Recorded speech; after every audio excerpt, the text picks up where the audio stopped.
Angelo, thanks so much for joining me today on the Surf Nation Football Focus chat. Really, really excited to speak to you. Yeah, thanks for having me. This is great fun, and any opportunity to talk about youth development and soccer and coaching is great for me. Yeah, we were just speaking there before we start recording about. We talk a lot about coaching styles, coaching philosophy, probably at the expense of learning styles and the perspective and the lens of the player and the most important person. You've got great background in this, obviously with your experience and then the education on top of that at Ohio University. So talk a little bit about, I guess, your experience in this area, your growth in this area, your studies in this area, your passion in this area. Yeah, I mean, I think we all should be striving to try to make everything player-centered. And in order to make things player-centered, it means knowing your player. And so I think that's one of the key pieces. When you're going into coaching, you're working with young people, young minds. We need to kind of understand who they are, how they operate, in order to then tailor our approach, tailor our coaching to those individuals.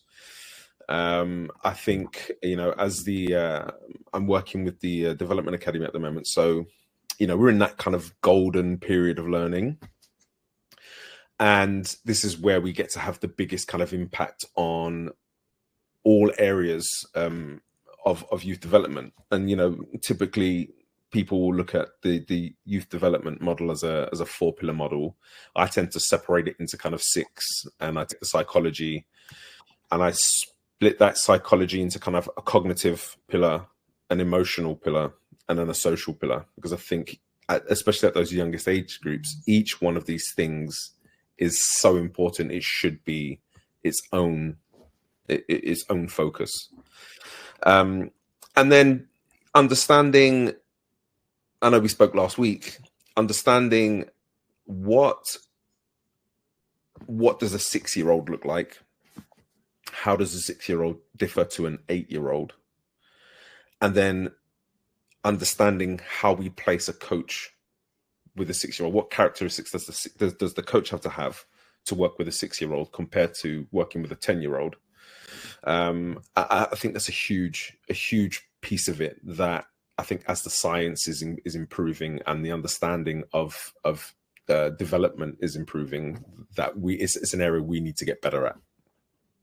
Yeah, some great topics, and the piece there at the end there, you mentioned about understanding what a 6-year-old learns it, and I feel this as well. Like, as we're building out game models, you see so many of them that are structured for a 11v11 Champions League team. And presented to a 7-year-old, an 8-year-old, as if they are able to, almost as a requirement, as a learning requirement. And that's where I think sometimes education is set up to assess rather than educate in football. Yeah. Do you see that? Yeah, I think, it's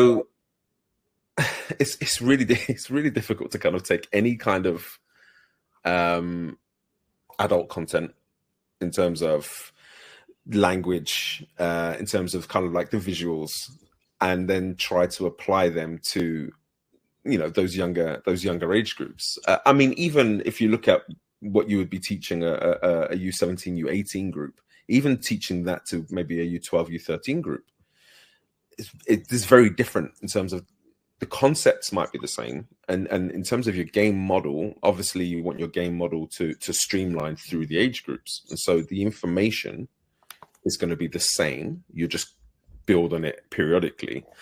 But I think one of the biggest things, again, that we maybe could do is think about language a bit more. How can we, for the 6-year-old, we want them to understand, at that age, they're going to be going into some 4v4 play. How can we get them to understand how to make the field big when we've got it, and then how to condense the field when we lose it? And we can't say things like stretched. We can't say things like depth, height, width. I have no idea kind of what we're talking about. And so we have to use much more basic language, especially as kids at this age are only developing their vocabulary, so that we can get them to understand. But then also, this is where I think the learning style of the player comes into it. You know, there will be some kids who can listen and learn in an auditory form, but most of these kids are going to have to see what we're talking about. And so this is where our training becomes so important in terms of showing them how we would make the field big. Using boards, I use an iPad, so it's interactive, and the kids love it because they can move things around on it, and that kind of thing. And just having them being able to kind of see what we're doing, but then also there's that kinesthetic learning where, well, you know what, let's go and do it. Let's go and do it, and we can kind of work it out that way. I think these things, along with that change in vocabulary to make things easier, are going to be more effective ways of teaching and getting those kids on that pathway to developing their learning. Very interesting. Do you know what I think's like the piece on visual learners? I feel, again, coming from the coaching space of probably older age groups, I feel as if we're getting a better awareness of that over the last 5 years about visual, but we're actually not really adapting to it at the same rate. Where I think today, this is just an opinion, I see less demonstrations from coaches. And even if it's a coach who, it's not the old days of demonstrating a Cruyff turn, but maybe demonstrating, he's still doing demonstrate. Maybe it's receiving the ball at an angle, body shape, but even demonstrating stopping something to show good practice. Right. And I see more lectures as the information builds in the coach's head today. It seems to be, then dispersed in the lecture form, monologue form. Am I wrong in that? Do you see any of that there as well? I mean, definitely. It's one of the things that I try to do a lot more of. I don't want to. We want to let them play because there's that.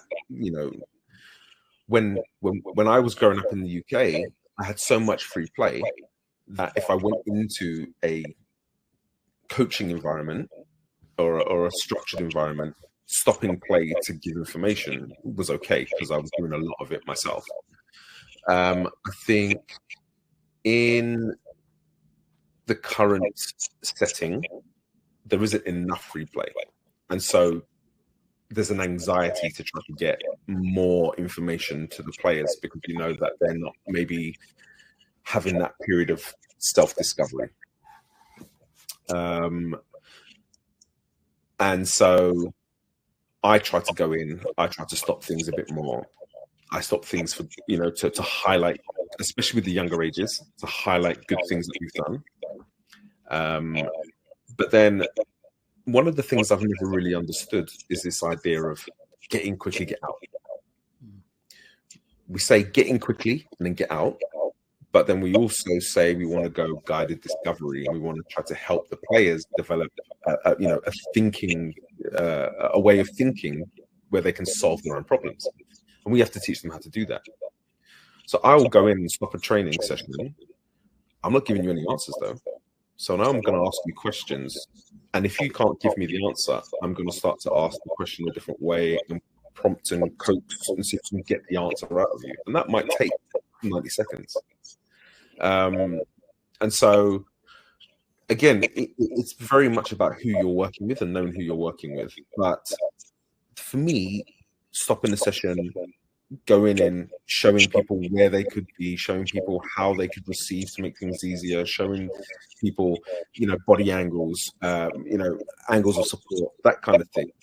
Again, matching that or marrying that with that visual learning, and you've got this amalgamation of kinesthetic and visual learning when you're stopping and showing them things, I think is just paramount importance and something that should be a regular part of any coach's toolbox.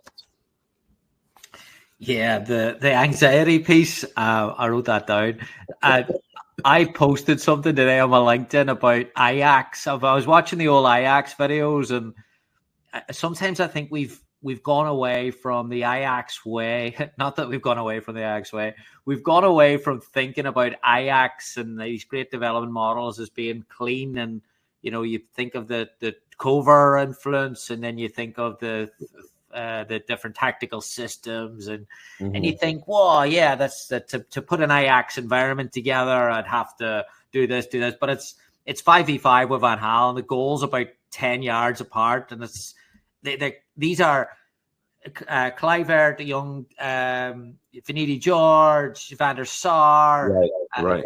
Rijkaard, Danny Blind, kicking the backside of the centre forward when the ball's in, and see the amount of comments I've got that are like, "Oh, I missed this. Oh, this is what football." But at the same time, they go back to your point there about anxiety for a coach who's conditioned to slow it down, to teach this way and this way. I wonder if we're losing a bit of that chaos, because that, to your word, anxiety brings us, whoa, slow it down. Let's go back to control. Yeah. I think there is definitely an element of wanting to see kind of, if you're a pattern play person, wanting to see your patterns of play come out. I think there's, like, you want to see that, but then at the same time, you're expecting, let's say we're talking about playing out from the back, and you want to see a specific pattern that you've worked on. But then we also have to remember that we've taught our forwards how to press and how to adapt to different scenarios. So we have to have an expectation it's going to be chaotic. And we have to have that patience with the defenders that they're going to make mistakes and give the ball away. They've got to solve the problem. And so, yeah, I get that. I also, I like an aggressive style of play. So if we're going to go, let's be aggressive. Let's make physical contact. Let's make sure that we're letting our opponents know they're in a game. I believe that if we're preparing for game day, there's no better preparation for game day than training. And so training should be more intense than game day. That way we're ready to go there. But I think this a little bit feeds into, I don't want to go off subject, but I think it feeds a little bit into what we were saying last week about game models, and how we want the game model to be a framework with which players can learn a wide range of ways of playing within the framework. So do we want to be a progression-based team? Yes. And I say progression-based team rather than possession-based team. And I think you made that point last week as well, because what the aim is to get the ball forward. Now, we don't want to just keep the ball. If we're under high pressure with a back line that's stepped right high and we've got spacing behind, then put the ball in behind and let's see if we can score. Can we force our opponent to back off us? And if we do, now we can start to build out at the back and we can start to play through the lines. And both of those fit a progression style play. But they're very different or very opposing views of how to play the game.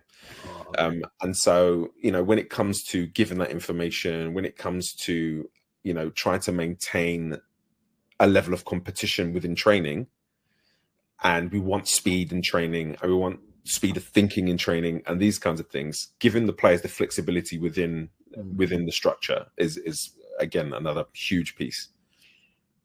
Yeah, I've got an insider data guy who sends me some reports, and it's funny, like when you're looking at players now in recruitment, the verticality and progression is obviously you can get that through forward passes and all the algorithms through that there, but also then you're offsetting that with possession completion. So to your point, it is at the highest level, it is both. Right.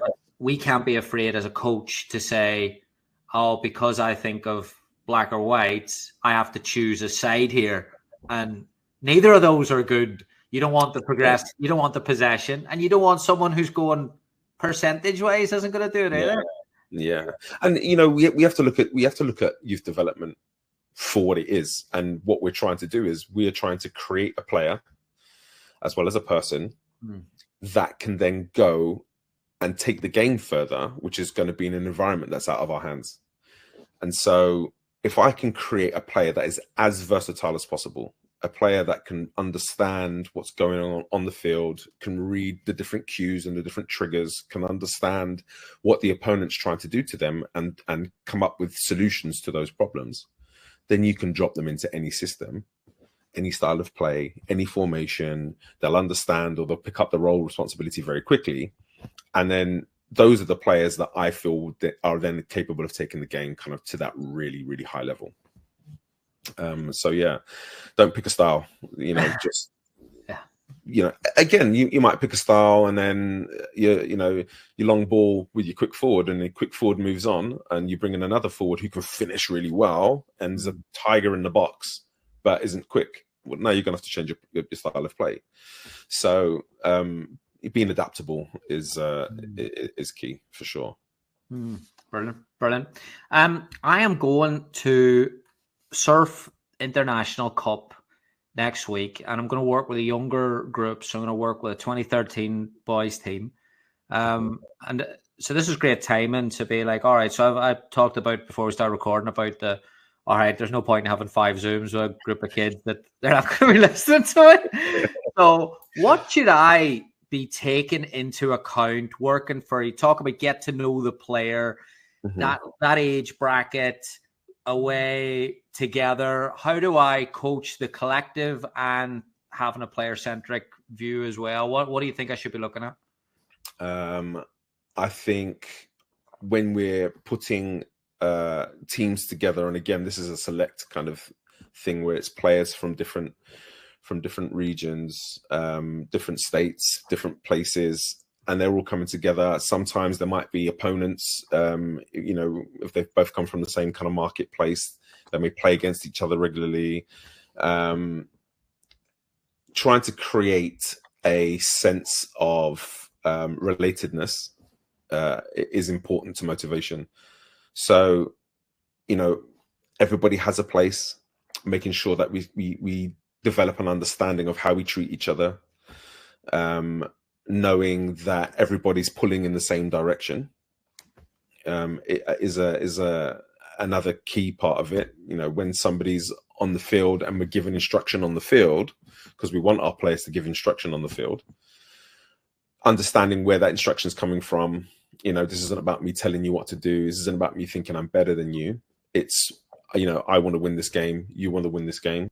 So let's work together to try to build towards that.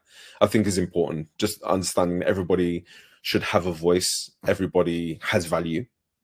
And one of the questions I ask the teams and the players that I work with is, how many leaders should we have on the field? And I think the word leader and captain get mixed up quite a bit.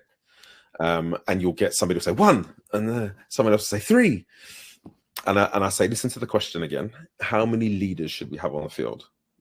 And then everybody generally will go, oh, everybody should be a leader. And it's like, right, that's absolutely correct. So treating everybody again like they have value, like what they say is important, and given especially young players who are developing their confidence, who they're at that age where they're starting to try to reach out into the world a little bit and kind of understand a bit more what the world is about. They're also taking a lot more of their influence from their teammates. So creating that environment in training and in games and in around games, and your dinner times and every opportunity you can to get players together, getting them to learn about each other, getting them to kind of show that respect to each other, because these are players who are going to be learning from each other and who are going to be taking influence from each other. It's underrated. It's so important, giving them the space to go and make the mistakes, giving them the space to go and learn, to ask questions. These kinds of things, I think, will serve you well. And I'm sure this is all stuff that you already do, so you're not hearing anything new from me. I tell you what it did do. I told you that I thought the Zooms I thought I was missing, missing the information, like what's given out to everyone about all these football pieces. So like I have to learn a little bit more about them. So what I did was I made up a questionnaire. I put an online questionnaire together and was like, listen, tell me a little bit about your preferred position, right foot, left foot. Who's your favorite player? Apart from Messi, what team do you support? But the best question I asked was, what do you enjoy most about football, soccer? Yeah. And it's starting to get them in. It's funny, you'll get the love winning, love scoring goals, but the majority of them have something about competition. I love competing. I love being competitive, and that surprised me a little bit at that age.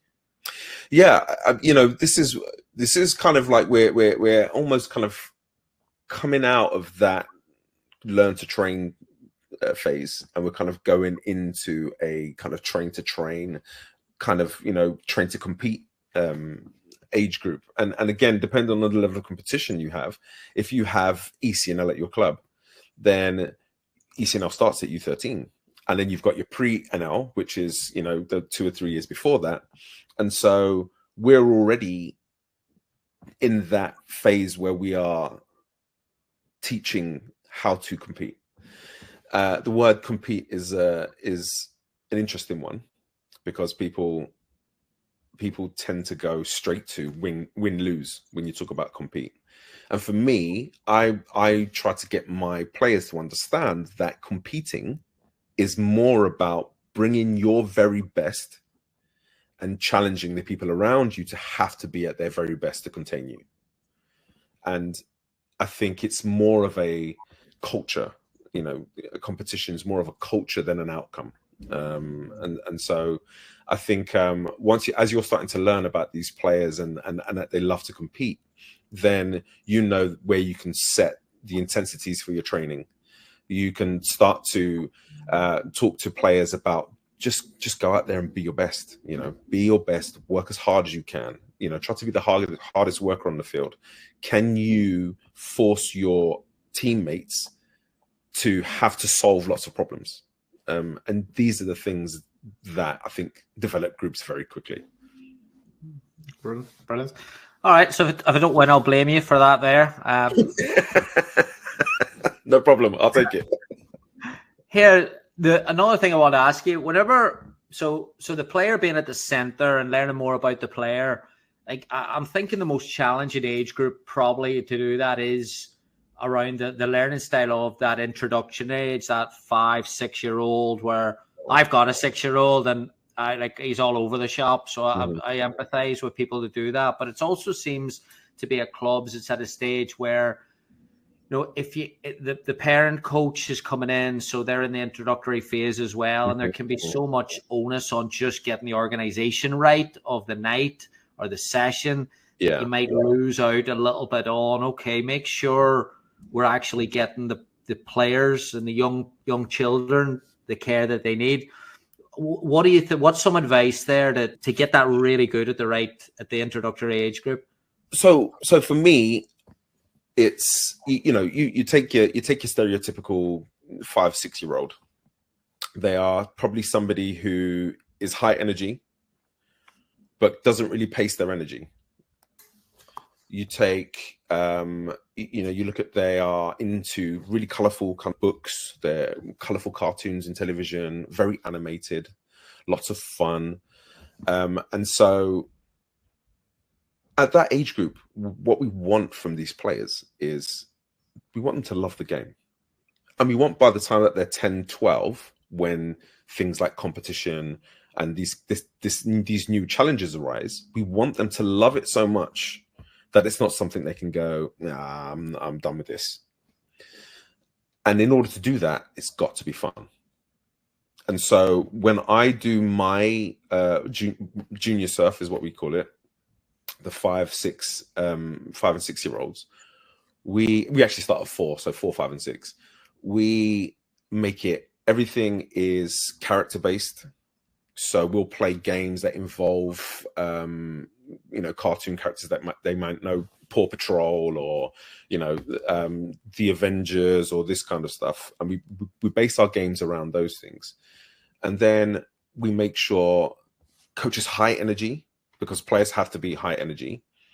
And then you've got to make sure you prepare enough different activities, because these kids, they don't know how to pace themselves. They go flat out and they might last 6 to 8 minutes. And then they're starting to get tired and they're starting to lose their interest. And so, you know, we do an hour. So we'll have a warm up, which is something that is about agility, balance, coordination. So something that involves movement, different ways. We'll incorporate a ball, you know, something like body parts, where you call a body part and they've got to stop the ball and get that body part. So they're learning how to kind of coordinate their bodies. We'll then go and have maybe 4 different games that are roughly 10 minutes each. And those games are high animation. So coach is really excitable and is loud. You know, usually involves chasing the coach around and hitting them with a ball, because what kid doesn't like to kick a ball at their coach? And then just incorporate as much kind of color, as much fun as you can. And don't be afraid to look silly. I think that's the most important. You know, people have this idea that, you know, I'm a coach and you know, this is very serious and I should have a whistle and a clipboard, and go have fun. Like, you know, as a 43-year-old man, I don't get to, you know, just kind of goof off and just have fun when I'm at work. So I'm going to take the opportunity. And, you know, I've played games, Funky Chicken, where I'm got pinnies coming out of my neck and on my arms, and, you know, like I'm looking like a parrot and I'm walking around clucking like a chicken while they kick the ball at me. You know, it's great fun. But what it does for the kids is it builds an experience where they love it. They absolutely love it. They can't wait to come every week. And what's coach going to be this week? Is he going to be the chicken? Is he going to be a robot? Is he going to be, you know? And I think if you can get that level of engagement with the players, you'll start to see that they develop their technical abilities, their balance, their coordinations, their agilities, without realizing that they're doing it. And I think that's the kind of that golden area of getting players to improve without it being monotonous drill type. You know, we're going to dribble to this cone and go around this cone and come back. You know, everybody with their own ball, playing, having to navigate the space, having to focus their attentions on you know, a target, whether it's the coach, whether it's another player, a group of players, or that kind of thing, and just take away the thinking of I'm in a training session. Just have fun with it. That's the best advice I can give. Brilliant. All right, last one for you. You mentioned, I thought it was really interesting, splitting the 4-corner model of psychology into 3, with emotional, social, cognitive. Yeah. And you talked a little bit about, well, you've talked about the cognitive here, and you've also mentioned the social in terms of the group I'm taking and how that plays a role. Emotional, like, again, we don't talk about it, but what are some things to look out for where, again, I've watched my kids play different sports.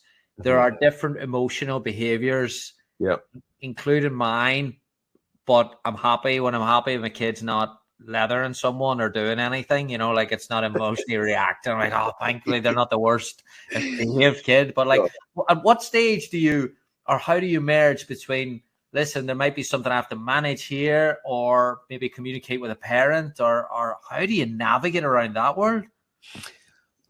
It's it's not easy. It's not easy, that's for sure. I think you know, kids at these ages. So again, if we look at the kind of younger ages, let's look at a 5 or 6 year old, for example. We want to try to get them. Let me rephrase that.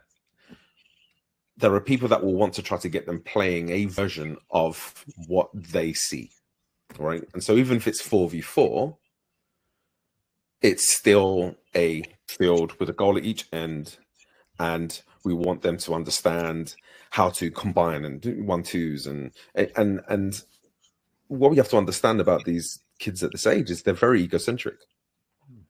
So share a ball. A child at 5 doesn't want to share a ball. This is my toy. I want to play with my toy, which is why it should be ball each. But then there's an emotional side to that, where if a child doesn't understand how to share, how to play cooperatively, then you will lead. It will lead to those kind of emotional outbursts. Again, emotional intelligence is something that we have to build, and we probably don't get to a high level of emotional intelligence until we get into our 20s, mid 20s. And so why is there an expectation on a young child that they should be able to control their emotions, that they should be able to take feedback, for example, in a way that is what we would say is constructive criticism or constructive feedback, but to them you're basically pointing out flaws in them that they don't necessarily want to be thinking about right now. And of course there's going to be some emotion attached to that.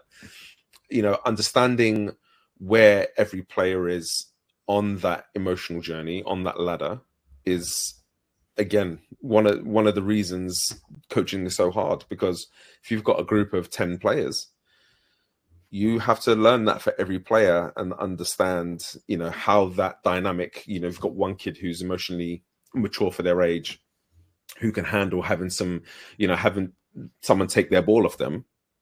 But in the same session, there might be another kid who isn't emotionally prepared for that. And so how do you tailor your game where it's a 1v1 style game and somebody's taking the ball off them, and, whereas somebody else is okay with it? And it's not easy. And I think it's something that coaches should get real credit for when they do it well. I would say to do the research. This is all stuff that's scientifically and peer reviewed research that you can find out there that gives you breakdowns of what the 6-year-old is compared to the 8-year-old emotionally.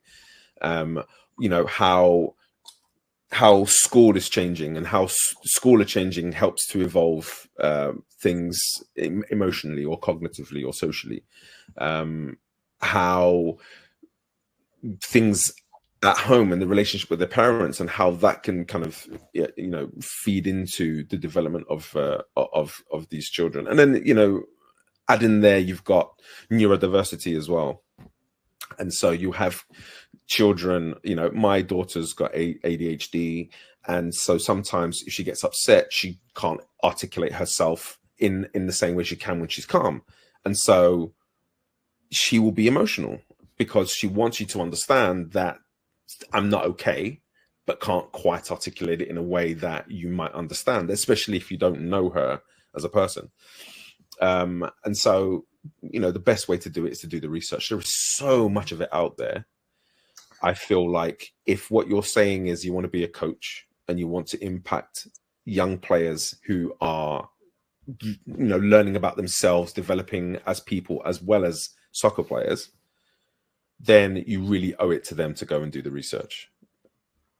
What is a good resource? What's a good book to read on this? Let's have a look. What have I got here? How Children Succeed.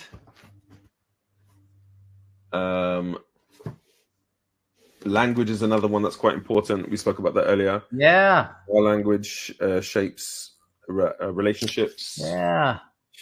I've got a couple of others, but I can't see them here. Oh, there we go.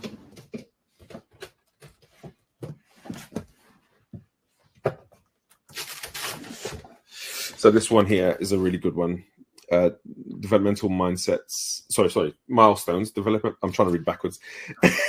Developmental milestones of young children. Really good, really easy book. You can see it's quite thin, and it basically just bullet points all of the different kind of ages and stages and what's important in those different ages and stages. And this one is literally ages and stages. Fantastic. And so these are great books for the younger child. Brilliant. Angelo, I need to read some of this. I will put them on my list. Really, really appreciate you jumping on. To be continued. To be continued. We'll do another one. Thank you. Yeah, absolutely, no problem.